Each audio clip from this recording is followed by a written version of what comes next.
할렐루야. 뉴 멕시코주에 살고 있던 12살 되는 랄프라는 흑인 소년이 있었습니다. 그런데 12살 때 아버지가 세상을 떠나게 됩니다. 그리고 얼마 못 가서 어머니도 세상을 떠나게 되거든요. 어린 소년이 한 해 양 부모님을 잃어버리게 되고 구화가 됩니다. 의지할 곳이 없어진 이 랄프라는 소년의 마음이 얼마나 답답하고 얼마나 상처가 컸겠습니까? 자기가 살면서 의지할 사람이 없다는 것을 느낄 때 오는 상처는 참 큽니다. 어제 제가 옛날 우리 교회 나오던 허영 목사님의 형님 장례식을 심례를 해드리고 수요일날 제가 잠깐 말씀을 드렸죠. 그 아들이 하나밖에 없는데 한국에서 허영 목사님의 아들 되는 준이가 사촌형이기 때문에 목사님은 장례식에 참여하지를 못하고 그 아드님이 왔어요. 어제 가족 인사를 어린 싱글 되는 준이가 인사를 했었는데 보통 장례식을 끝난 다음에 가족들이 다음 주일날 교회 나와서 인사를 하지 않습니까?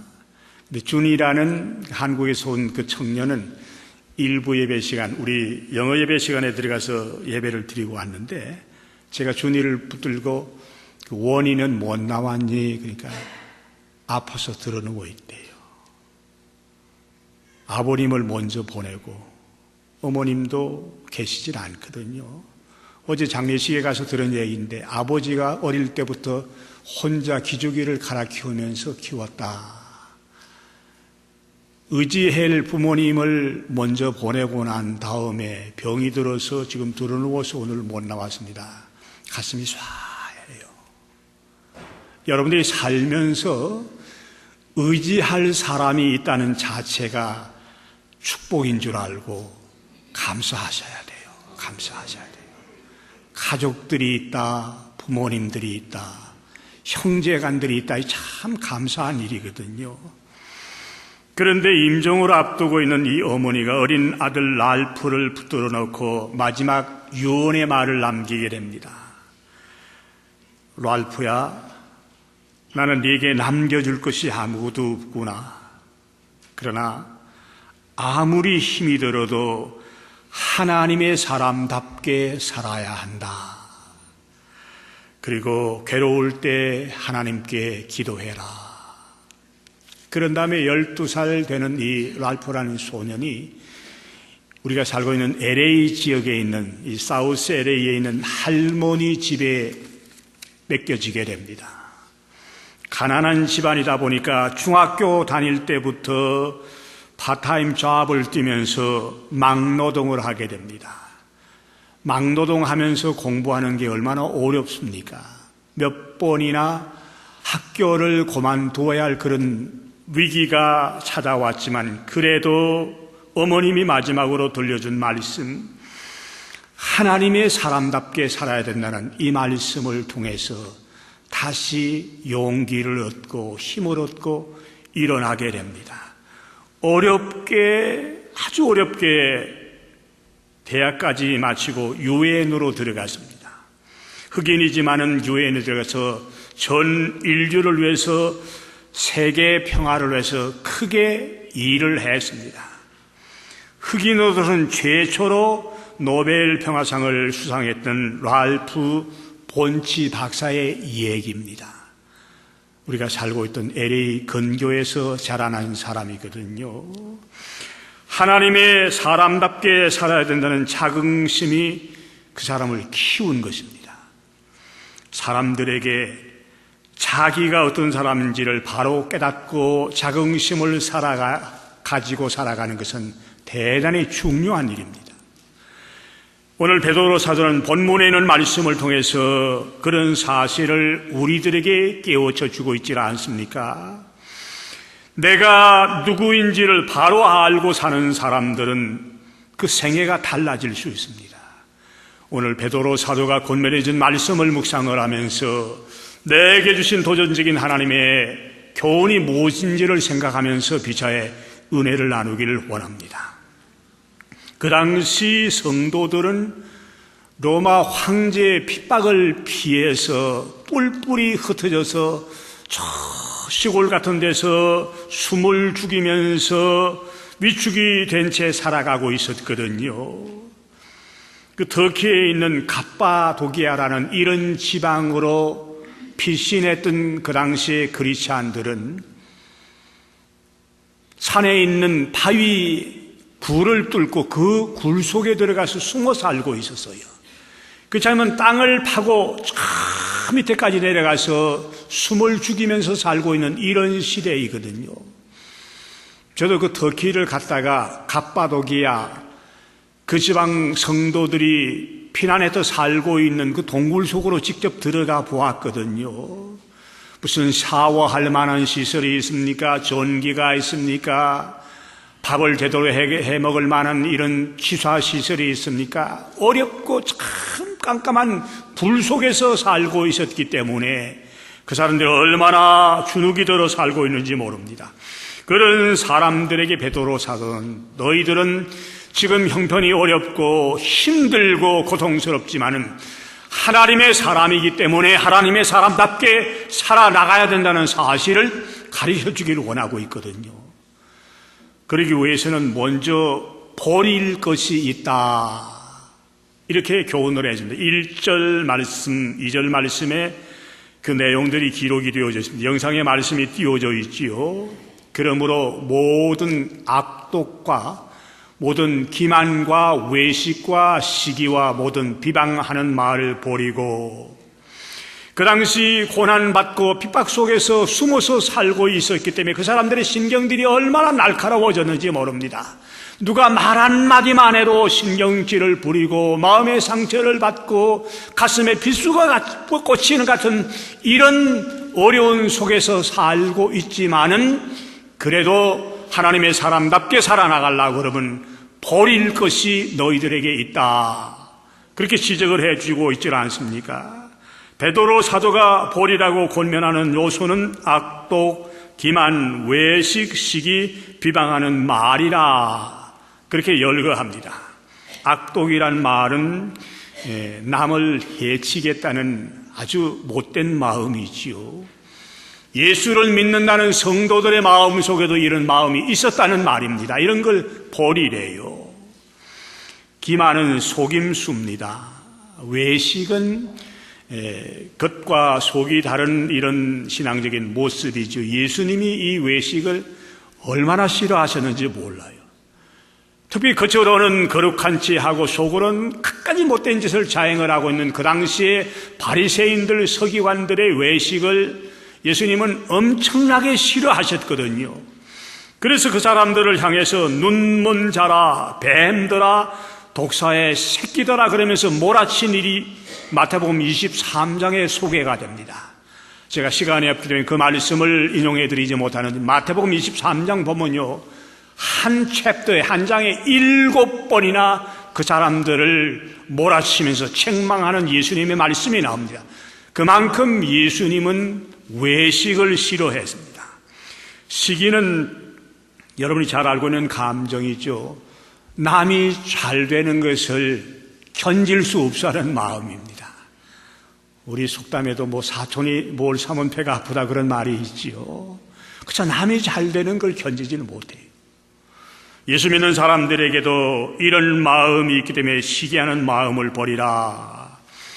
그리고 또 비방하는 말을 버리라. 같이 고생을 하다 보니까 그저 걸핏하면 남을 비방을 합니다. 누구누구는 어떤 애느니 누구누구는 어떤 이렇게 비방하는 얘기가 많이 전해지기 때문에 그 고생하는 사람들이 얼마나 많은 상처를 받고 있겠습니까?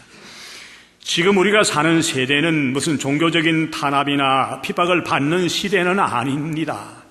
그런데도 비방하는 사람이 얼마나 많은지는 몰라요. 특별히 그 인터넷이 발전되다 보니까요, 조그만 조그마한 무슨 사건만 벌어지고 나면요, 그 댓글들을 수십 개씩 올리는데 그 댓글들 여러분들 분석을 해보면 알지만은요, 전부가 헐뜯고 욕하고 비방하는 얘기들이에요. 남이야 상처를 받든지 남이야 가슴속에 비수가 꽂히든 그런 거 개의하지 않고 비방하는 얘기, 욕하는 얘기는 많이 있습니다. 그래서 이 연예인들이 이런 인터넷의 비방 때문에 견디지 못하고 자살하는 사람들도 있었지 않습니까? 참 못된 습관들입니다. 저도 얼마 전에 그 헐리우드에서 십자가를 들고 십자가 행진을 했던 일이 있는데, 그때 절더러 대표가 되라 그래서 좀 도와주면서 했었는데, 헐리우드를 7바퀴인가 돌고 나오니까 그 다음 인터넷에요, 저를 비방하는 글이 대문짝만하게 인터넷에 올랐는데, 저 양반은 마라톤 날짜를 바꾼다고 떠들고 다니더니 이번에는 나라 망신을 시키는 양반이다. 제가 오래 살 거예요. 왜냐 그러면 욕을 많이 먹기 때문입니다. 근데 그 비방하는 사람이 목사래요. 놀랬죠? 같은 목사가 헐리우드 회개하고 돌아오기를 위해서 행진하면서 참 기도하는 이런 목사들 향해서 이런 비방하는 말을 퍼뜨리고 있어요. 한국에는 여러분들이 잘 들어보지 못했을 거예요. 낙검수라는 이상한 방송이 있는데요, 그 낙검수라는 방송 속에는 쓸데없는 얘기, 거짓된 얘기, 만들어낸 소설 같은 얘기를 해가지고 정치가들을 비방하고 사업하는 사람들을 비방하고 종교가들을 비방하고 전부가 비방하는, 그러니까 또 그걸 좋아하는 사람들이 그렇게 많대요. 근데 이걸 주도하는 사람이 누구냐 그러면요, 목사님이 아들이래요. 어떤 일이 벌어지려고 그런지는 잘 모르겠습니다만 사사건건 비방하는 이런 일들, 우리가 보려야 할 요소라는 사실을 알고, 오늘 베드로 사도가 지적을 해주고 있는 이런 마음의 요소들이 우리 마음 속에도 도사리고 있을 수 있다는 사실을 우리가 인정을 해야 되거든요. 오늘 이런 사실을 버리라고 권면하신 베드로 사도는 계속해서 순전한 저지되는 말씀을 통해서 우리의 신앙이 자라나가야 된다. 신앙이 자라게 되면 이런 요소들은 사라질 수 있어요. 신령한 저지라고 말씀할 수 있는 이 하나님의 말씀을 사모하는 사람들이 신앙이 자랄 수 있거든요. 여러분들 자신들 한번 점검을 해보세요. 10년 전의 내 신앙 상태나 10년이 지난 지금의 신앙 상태나 어떤 모습으로 변화가 되었는지를 점검을 해보시고, 만약에 10년 전의 신앙 상태를 그대로 유지한다 그러면 제자리 걸음한 거예요. 자라지 못한 것이거든요. 교회에서 직분만 받고 교회를 섬기면 뭘 하겠습니까? 뭔가 자라는 요소가 있어야 이런 버려야 할 요소를 제거할 수 있다는 사실을 알고, 믿음이 자라려고 그러면 말씀 가까이 하셔야 돼요. 다른 일이 없어요. 왜 성경 공부하라고 권면합니까? 왜 통신 공부하라고 나누어 드립니까?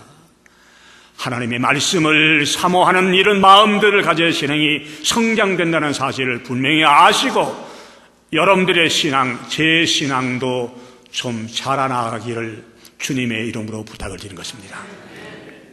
두 번째 주시는 교훈의 말씀은, 하나님의 사람으로 살아나가려고 그러면 산 돌이 되시는 예수님께 나가서 신령한 집으로 세워져 나가야 된다. 조금 복잡한 말씀같이 들리죠? 4절 5절 말씀 볼게요. 자, 사람에게는 버림바가 되었으나 하나님께는 택하심을 입은 보배로운 산 돌인 예수께 나아가 너희도 산 돌같이 신령한 집으로 세워지고 예수 그리스도로 말미암아 하나님이 기쁘시게 받으실 신령한 제사를 드릴 거룩한 제사장이 될지니라. 무슨 말인가 하면, 산돌 되시는 예수님께 가까이 나와서 예수님과 영적인 교제를 나누어야만 제사장의 직분을 감당해 나갈 수 있다. 예수님은 사람들 눈에는 버린 돌로 보였습니다. 그 당시 교권을 휘두르고 있는 유대의 종교 지도자들은 버린 돌이라고 생각을 했기 때문에 예수님을 십자가에 못을 박아서 버리질 않습니까? 근데 하나님 편에서 바라본다고 그러면요, 예수님은 버린 돌이 아니라 보배로운 산 돌이었거든요. 성경에는 예수님을 돌이라고 비유한 구절들이 여러 군데 소개가 됩니다. 고린도전서 10장 4절에는 말씀 보니까 생명수의 반석이라, 고린도전서 3장 11절에는 기초석이 된다, 마태복음 21장 42절에는 모퉁이의 머릿돌이 된다, 구약성경 다니엘 2장 34절에는 심판이 돌이 된다. 예수님을 돌로 비유하고 있는 구절들이 많이 나와 있는데 오늘 산돌이라고 그랬습니다. 산돌이란 말씀은 그 돌 속에 생명이 약동을 하고 생선을 퍼뜨릴 수 있는 이런 돌로 비유하고 있는 것이거든요. 그 예수님께 나와서 교제를 해야만 우리도 살 수 있다. 오늘도 그래서 예수님과 교제하기 위해서 성전에 올라오신 것 아닙니까? 올라와서 예수님께 기도를 드리고 예수님의 이름을 높여드리는 찬양을 하나님의 손길에 올려드리고 예수님의 기록했던 말씀을 들을 수 있는 이 신령한 교제를 가지는 것이거든요. 예수님과 더불어 신령한 교제를 가지지 못한 사람은 영적으로 죽은 사람하고 마찬가지예요. 지난 수요일 날 성경 공부 시간에 제가 말씀드렸죠. 죽음도 세 가지 형태의 죽음이 있다. 아마 수요일날 나오신 분들은 들으신 얘기입니다. 영적인 죽음이 있고 육체적인 죽음이 있고 영원한 죽음이 있다. 영적인 죽음은 신령한 산돌이 되시는 예수님과 교제가 끊어진 사람들을 영적인 죽음 상태에 있는 사람이라고 말씀을 드렸거든요. 외형적으로 볼 때는 아주 번지르하게 보입니다. 좋은 직장에서, 좋은 집에서, 좋은 지위를 가지고 좋은 차를 타고 다니면서 남에게 존경을 받고 살아가지만은 예수님과 더불어 영적인 교제가 없는 사람은 그 사람은 영적으로 죽은 사람이거든요. 여러분들 주변에 아마 그런 사람들도 있을 거예요. 그 다음 육체적인 죽음은 영과 육이 분리되는 죽음을 말하는데 이 과정은 누구나가 한 번 다 겪어야 돼요. 어디서 겪든지 어떤 노역을 겪든지 일반적으로 우리가 세상 떠났다, 어른들 세상 떠났다 이 하는 과정이 육체적인 이 죽음이거든. 이건 누구나 피할 수 없는 길입니다. 그리고 마지막 영원한 죽음은 심판의 자리에 들어가서 지옥에 떨어지는 것이거든요. 근데 여러분들은 이 죽음에 들어가면 안 돼요. 저는 평안교회를 담임하고 있는 목회자의 한 사람으로서 평안교회 적을 두고 신앙생활하는 사람은 이 영원한 죽음에 내려보내면 안 된다는 게 제 책임이거든요. 여러분들이 심판의 자리에 빠져서 지옥에 들어가기면 목사의 책임이 아니겠습니까? 그러니까 저도 책임감을 가지고 있지만 여러분들도 어떤 일이 있어도 영원한 죽음에 이르는 이 심판의 자리에 들어가서는 안 된다는 사실을 알고 신앙생활 시간마다 바로 해야 된다는 사실을 깨달아 아시기를 주님의 이름으로 부탁을 드린 것입니다. 이런 산돌신 예수님께 나와서 예수님과 교제를 가지는 사람은 이 성전을 섬기는 제사장의 직분을 감당을 하게 된다. 구약시대 때의 제사장은 레위 지파 사람들에게만 국한이 되고 있었어요. 아무나가 될 수 있었던 자리는 아니거든요. 그런데 그 사람들이 메시아로 오신 예수님을 거역하고 배반을 했기 때문에 그 직분들이 우리들에게 넘어왔다는 말씀이에요. 귀한 축복이거든요. 뒤에서 말씀을 드리겠지만은 우리는 하나님의 존전에 올라와서 제사를 드릴 수 있는 제사장의 직분이 주어졌다는 자긍심을 가지고 살아야 돼요. 나는 하나님의 사람이라는 자긍심을 가지라는 말씀이거든요. 자기를 스스로 너무 비하시키거나 미축시키지 마시고 내게 주어진 직분이 하나님의 사람이요 하나님의 귀한 직분을 감당할 수 있는 제사장의 직분이 주어졌다는 사실을 생각하면서 가슴 펴면서 당당하게 자긍심을 가지고 살아나가라는 말씀이거든요. 이 자긍심이 우리들에게 얼마나 큰 영향을 주는지를 모릅니다. 그 다음에 베드로서는 계속해서 우리의 신분이 어떤 상태에 있는지를 살펴줍니다. 아까 우리 목사님이 봉독을 해주신 9절 말씀, 말씀을 영상에 띄워드릴게요. 한 목소리로 우리들에게 주어진 신분이 어떤 것인가를 보면서 같이 읽어봅니다. 시작. 그러나 너희는 택하신 족속이요 왕 같은 제사장들이요 거룩한 나라요 그의 소유가 된 백성이니 이는 너희를 어두운 데서 불러내어 그의 귀한 빛에 들어가게 하신 이의 아름다운 덕을 선포하게 하려 하심이라. 자, 여러 가지 신분들이 주어졌는데 먼저 우리를 택하신 족속이라.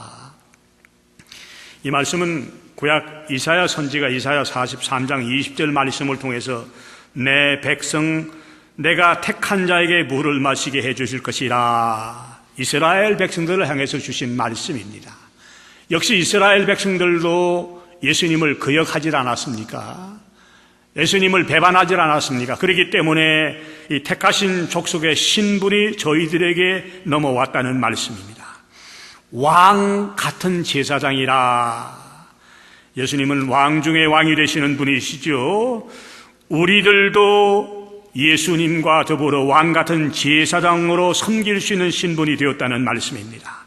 이 제사장의 직분은요, 사람 편에 서서 하나님께 제사를 드리는 일에 수종드는 직분입니다. 선지자는 하나님의 편에 서서 하나님의 말씀을 백성들에게 전해주는 사역이지만은 제사장은 사람 편에 서서는 직분이지요. 바울 사도는 그렇기 때문에 로마 교회 성도들에게 편지를 보내면서 너의 몸을 하나님이 기뻐하시는 거룩한 산 제물로 드리라. 이는 너희가 드릴 영적인 예배니라. 시간마다 우리 자신의 몸을 하나님께 헌신하는 모습으로 드리는 것이 제사장으로 직무를 수행해 나가는 영적인 예배라고 이렇게 말씀을 합니다.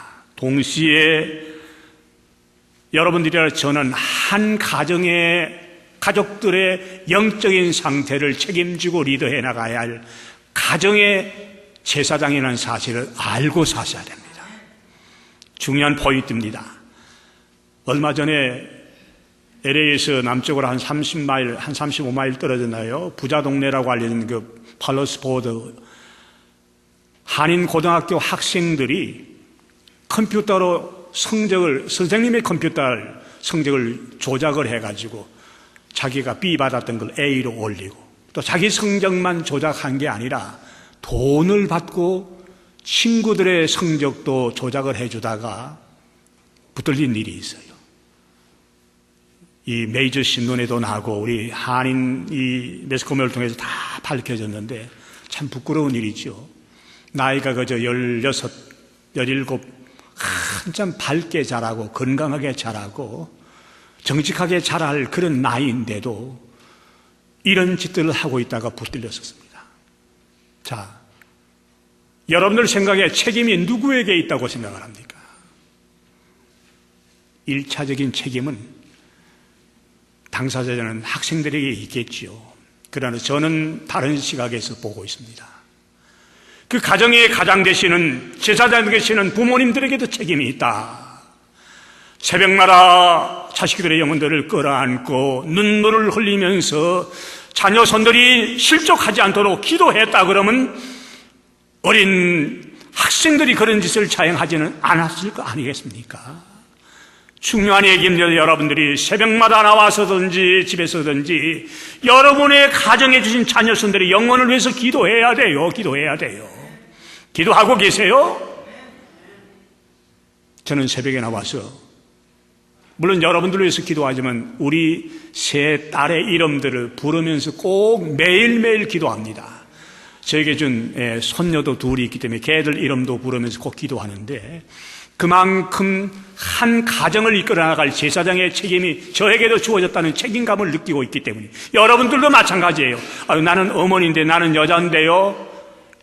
여자다 제사장의 직분이 주어져 있다는 사실을 알고 우선은 여러분들 가정해 주신 자녀 손들의 영혼을 책임진다는 자세를 가지고 사셔야 됩니다.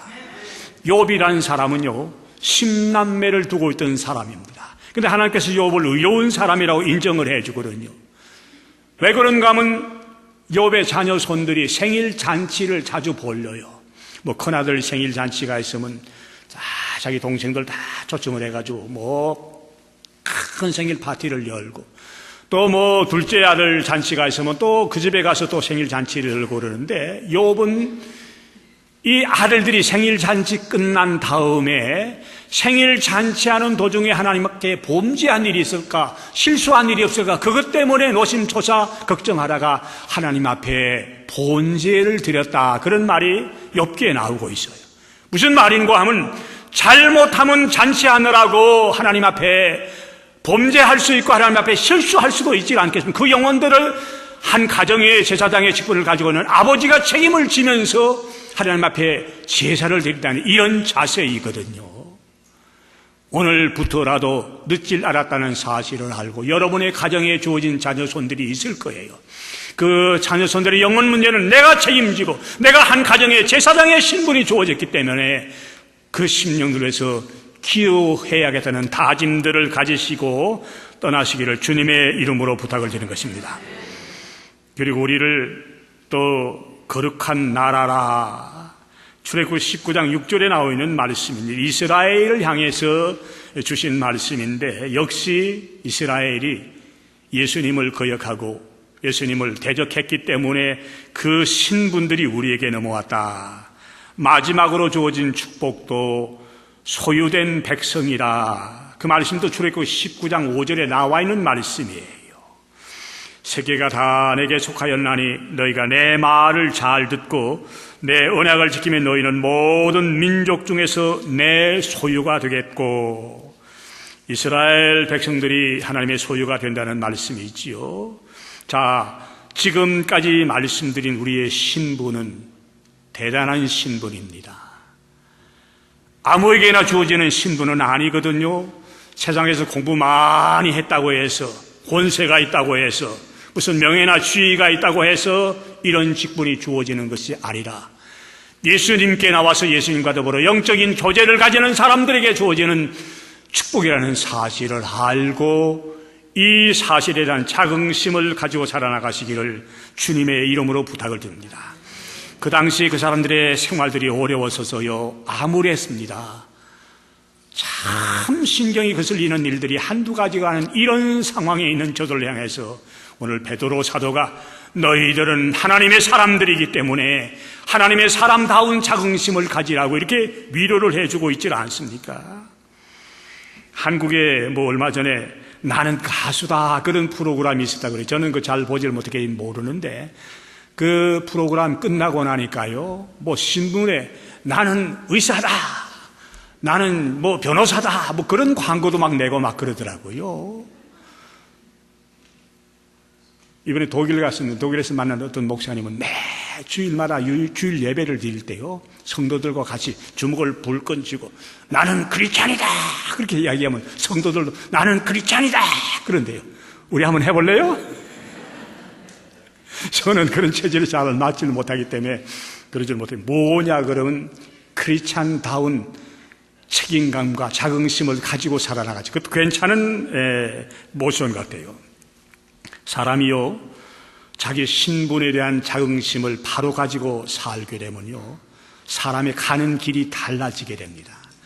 펜실베니아 대학의 그 심리학 교수였던 마틴 셀기만이라는 박사님이 있는데, 그분이 그 연구한 통계를 발표했는데요, 나는 아무것도 할 수 없다, 나는 별 볼 일 없다라고 생각하며 살아가는 사람들에게는 심리적으로나 사회적으로 큰 문제가 따라다니는 걸 자기는 보았다.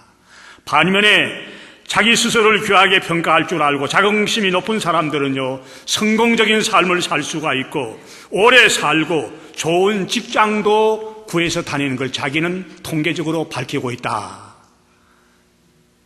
그러면서 그 셀기만 교수가 나는 실패자라 생각하는 사람은 자신의 말대로 실패를 향해서 다른 박질 치는 생애를 살아가는 걸 보았다. 어떻게 사실래요? 어떻게 사실래요?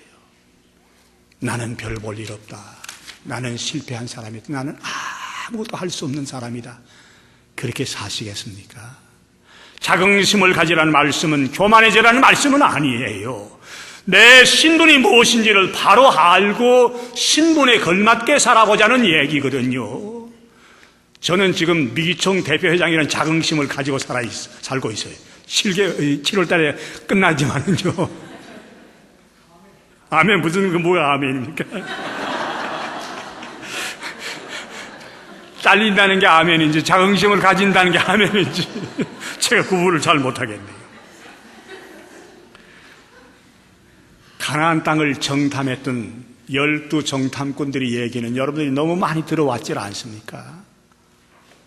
12사람이 같은 지역을 40일 동안 정탐을 했는데 여호수아 갈렙 두 사람은 자긍심을 가졌지만은요, 10지파 대표들은요 메뚜기 같은 자상을 가지고 있었어요. 그 사람들 키가 보니까요 8척 같고요, 그 사람들 체격을 보니까 이런데 우리는 그 사람들이 비하면 메뚜기에 불과합니다. 메뚜기에 불과합니다. 못 들어갑니다. 무슨 말입니까? 안 됩니다. 그런 메뚜기 자상을 가지고 있다가 그 사람들 가나안 땅에 못 들어갔었어요. 잘 들으셔야 됩니다. 나는 하나님의 사람이라는 자긍심을 가지시고 가슴을 펴시면서 하나님의 사람답게 살아가시기를 부탁을 드립니다. 주눅 들지 마세요. 위축당하지 마세요. 어려운 건 사실입니다. 그러나 내가 하나님의 사람이란 자긍심을 가지고 살아가는 사람하고, 나는 쓸모없는 사람이다, 나는 실패한 사람이다, 나는 아무것도 할 수 없는 사람이라고 생각하는 사람이 가는 길이 달라진다는 사실을 알고, 베드로 사도를 통해서 우리가 하나님의 사람으로 인정을 받았기 때문에, 이런 신분이 좋다는 사실을 깨닫게 하셨기 때문에 일주일 동안 살면서 나는 하나님의 사람이라는 자부심을 가지고 당당하게 가슴 펴면서 힘차게 승리로운 삶을 살아가시는 한 주간의 삶이 되기를 예수님의 이름으로 부탁을 드리겠습니다. 사랑하시는 아버지 하나님, 말씀 듣게 도와주시고 우리의 신분이 무엇인지 깨닫게 도와주시고, 오늘도 하나님의 사람답게 자긍심을 가지고 힘차게 살아나가는 권면의 말씀 들으셨는데, 이 말씀 나에게 적용이 되게 도와주시고 한 주간 험난한 세상 살면서 하나님의 사람답게 살겠다는 마음의 다짐으로 힘찬 발걸음을 옮겨나가는 한 주간의 삶이 되게 도와주시옵소서. 예수님 이름으로 감사하며 기도드리옵나이다. 아멘.